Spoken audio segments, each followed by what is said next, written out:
All right, everybody, welcome into our next installment of the First State Bank Breakfast with Benefield. Week 0, actually, when we recorded, was a hit, and we're back in the saddle again. Coach, we had a little break last night in the heat. I know you like that. I know you're not a big fan of the heat. Went on the road. Big Red Machine went on the road to Collinsville and had a 54-0 win. Let's talk about the off week leading up to it and what you guys got to work on to prepare for Collinsville. It's just it's crazy times. We're trying to adapt one day at a time and adjust to what's going on, and we don't know when we're going to have an off week and when we're not. But the kids just seem like it's so eager and anxious to play last night, and we got a little too anxious a couple of times. Got some penalties, but that's just part of the problems of not playing and working out the rust sometimes. But they were really, really ready to play last night, and I was really pleased with how they played, the intensity. And you got to watch out for the penalties on the road. But I was real pleased with how they played, and we took a Monday off, the off week, and watched film, and we practiced normal. And I don't think they like the off week very much. A little more conditioning going on. They don't like that, so I don't blame them. Did they run the hill out here? They did run the hill some. No, we just run flat land run. You can't really see that hill with the naked eye, but when you get on it, you can feel it. It's there. Hey, let me ask you this. Being 1-0 in the region, that's obviously the first step to going back to try to win the region. I mean, talk about how big that was to go on the road and get that first win in the region. Every region game is important. It gets you a higher bracket. That's what you want to get the best position you can get when the playoffs do come. And if you can get on top of the bracket, it could mean more home games. And so, it's big. It's not everything, but it's important. It can be really important certain times. So. But it was good. Had a really complete game again last night, I felt like. And, in all phases. It was pretty good. We can get better. Now, you kicked the ball off. I know you guys won the toss, deferred the second half. You got a big 3 and out, and then it seems like I say this every week, big special teams play. I got his hand on the ball, and then 3 plays later, setting your offense up in the short field, Dukes carries it in.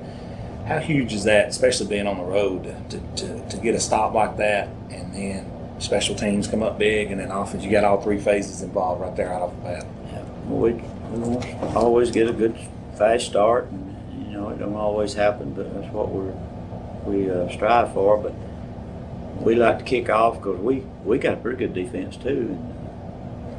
And Brody's kicking the ball well, so put them in the hole to begin with, and then got a quick touchdown, 2 quick touchdowns, kind of like we did 0 week. But we know every week's not going to be that, but it's nice to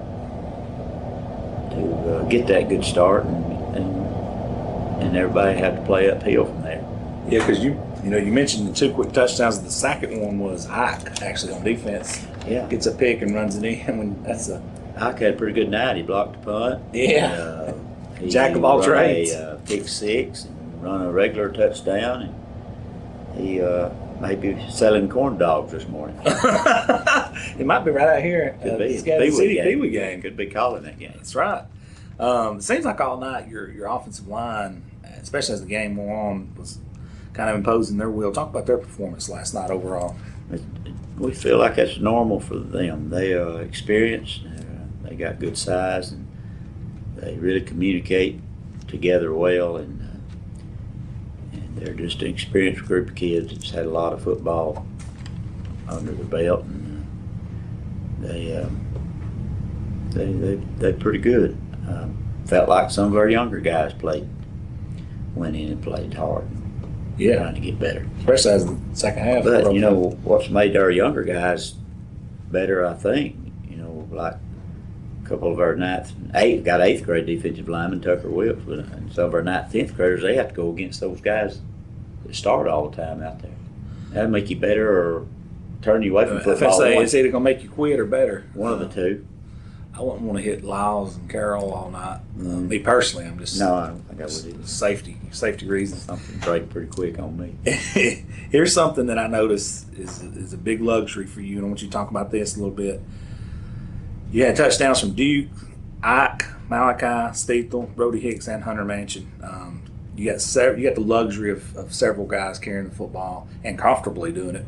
Knock on wood, no turnovers, but this is plastic. And Will Stevens too. I think he may not ever got a touchdown, but exactly, he ran the ball good. But my point is having the luxury of that many guys carrying the ball and talk about that, diversity and giving people different looks. Well, we try to develop that as the years go by here, and we try to develop, like I've said before, unselfish and team-oriented kids that are just love football and don't want to.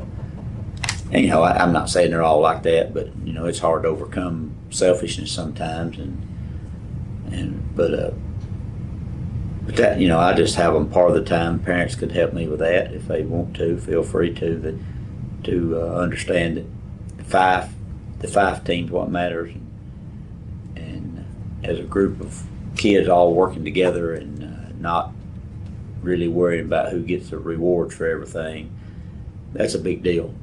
Oh, yeah. And I think it's really a big deal these days, and that's what I try to cultivate here if I can.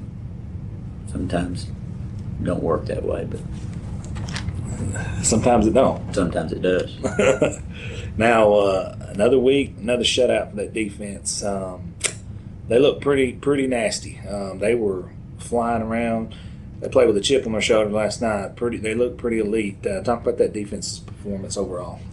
Well, it is what it is, and they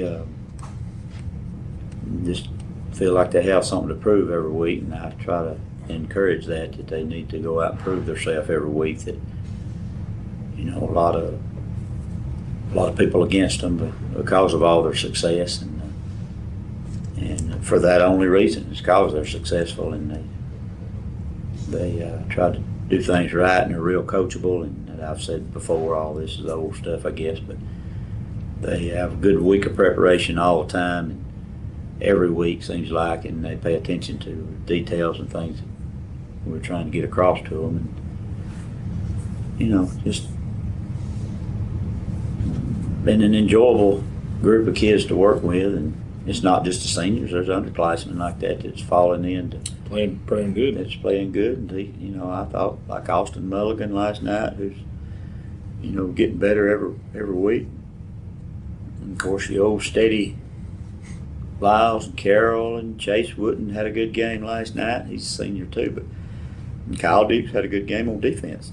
Yep, Dukes played I like to talk about defense more than offense. And of course, Ty Bell and Eli both played well. Malachi Mize, my gosh. He's pretty steady. He's pretty steady. Will Stevens playing over there some. Jacob Mitchell, another guy that don't get mentioned a lot. And then Justin Steefel just killing the football, punting. And I didn't know he was as fast as he is. He is. He can move. He is pretty fast. Hunter Gillen and of course Ike, but that's all. Brody Hicks plays some defense. Just trying to get more people where we can have a little depth, and of course Brody Dalton, I forgot him. He's pretty steady. Oh yeah, too. the guy going to get beat. Yeah, he's a guy that, forgot about him. By the way, he kicks pretty good, and the tackle's pretty good. And ties the shoe faster than anybody on the plane. And ties the shoe. We practiced that Thursday on how fast we could tie a shoe. And did he perform well? We decided that we'd have to have a timeout if we kicked the field goal at the end of the game because we can't get that shoe on quick enough. But he's pretty fast with it. He can move with it. Now, from game 1 to game 2, where did you see the most improvement with a week of preparation? But you haven't got to break everything down yet. Not yet, but I don't know. I think defensive line. I think Coach Meismer's coaching them, and Coach Edge, and I just think they're beginning to kind of see. We're seeing some of the things that we practiced coming to life more. Defensive line's getting they're just improving. They're getting a lot of push. Every week, and separating. What we try to teach is engage and separate from that blocker and come at the right angles down the line. And it's just some plays last night that were really, really, done perfect. At times they were just everybody was in the right spot, and that's been the key to this group of kids all the time. Is they're usually in the right spot. They look very dominant, and like you said, now you got some guys they're getting some depth. Yeah, and got some guys rolling in and out. Yeah, which is huge, moving down the line. It is for sure. This is a little curveball I'm about to throw you right now. I never could hit the curve. I don't know if you knew it was coming. I don't know. Yeah, you know one's coming right now. So. All right. So, have you ever thought or imagined that you would be sitting at 299 wins at this point in your career, this early? No. I know you and I have talked before in an interview where you said I couldn't even imagine getting that first win. No. Like I said, when you go against Coach George Hopplesdale, your first game, and you're just trying to learn something every time you faced a coach like him, and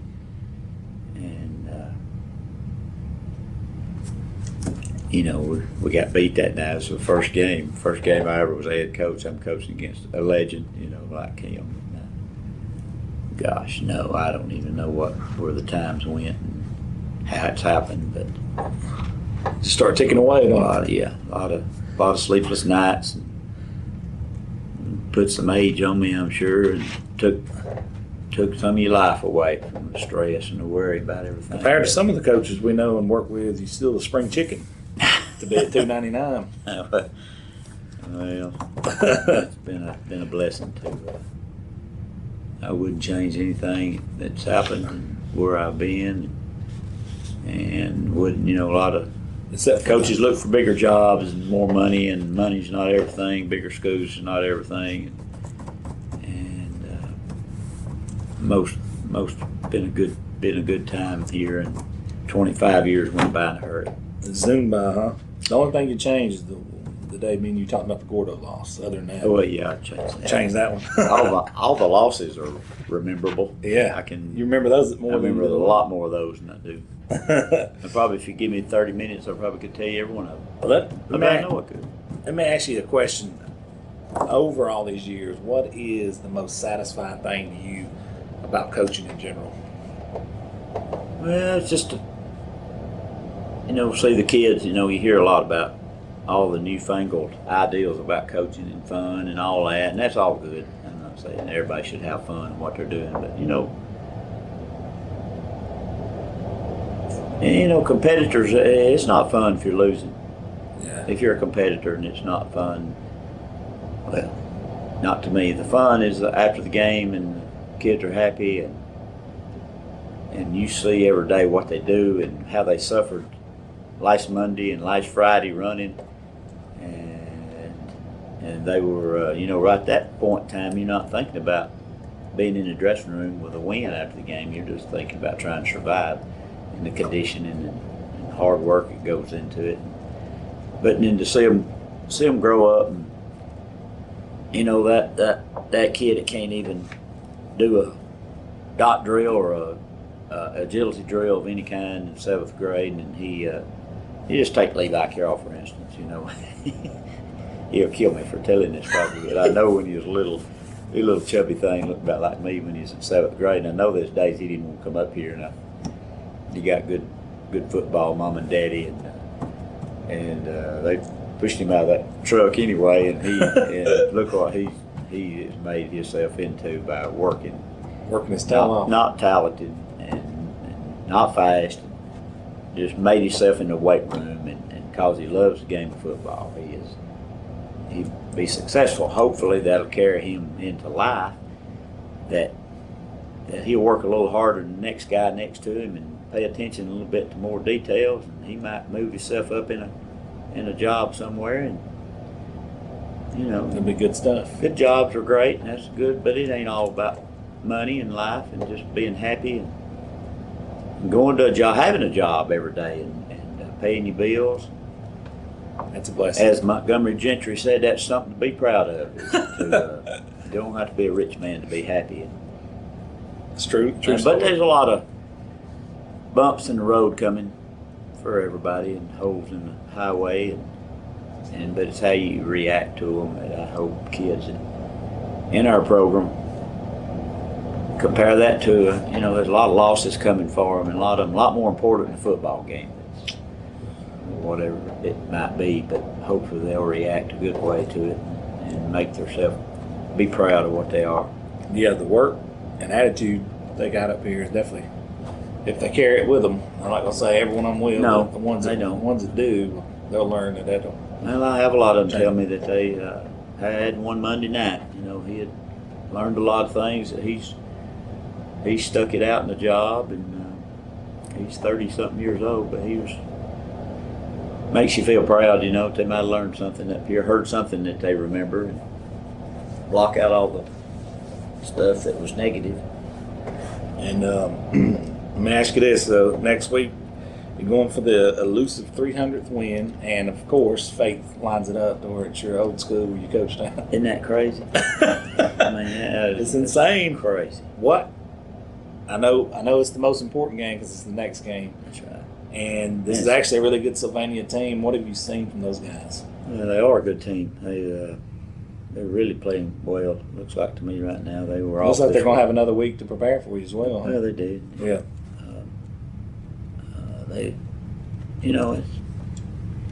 It's a tough situation. It's both teams. We're pretty good, and they're pretty good.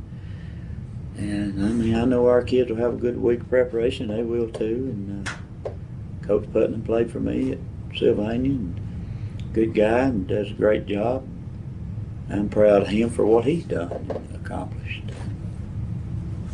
It's just you root for you guys that played for you, and when they're not playing you. But if we live, 300 will come one way or the other, I suppose. That's just if it does next week, that's fine. And it's a big game. It's an important game as far as the region goes, I think. Big time. And so, hopefully everybody come out and give us some good support and be loud and proud. Is that game up here? No, It is. It is up here. Yes. Yeah, that's right. Well, Coach, I think that's all we got this week. I know you guys are going to be getting after the practice this week, and it looks like I'll be checking in with you, and I'll see you up here next Friday night. Okay. Have a Thank good you, one. Coach.